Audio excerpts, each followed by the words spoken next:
சாப்பாடு மட்டும் சாப்பிட்ற ஆள்.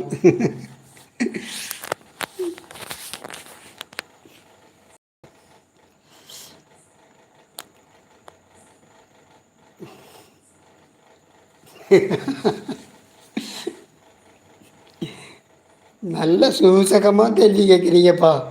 நல்ல சூப்பராக. சாதாரணமாக படித்தோம்னா கடைசியில் நம்ம மாட்டிக்குவோம்.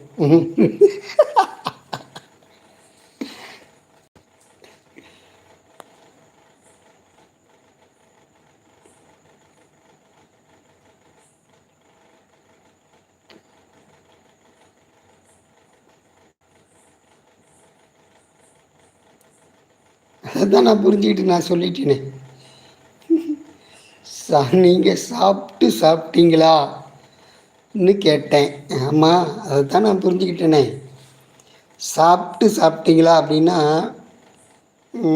என்ன அர்த்தங்கிறது எல்லாத்துக்குமே புரியுமே. அதாவது ட்ரிங்க்ஸ் சாப்பிட்டீங்களா அப்படின்னு அர்த்தம். இந்த அர்த்தத்துக்கு நம்ம வரலை. இங்கெல்லாம் அப்படி தான் சொல்லுவாங்க. ஏதாவது ஒரு கிடா விட்டோ ஏதோ ஒரு விஷயத்துக்கு போயிட்டோம் அப்படின்னு சொன்னால் நண்பர்களை பார்த்து மாமன் மச்சாங்க அவங்கெல்லாம் இருந்துட்டு வாங்க மாப்பிள்ள சாப்பிடலாம் அப்படிம்பாங்க. அதுதான் நான்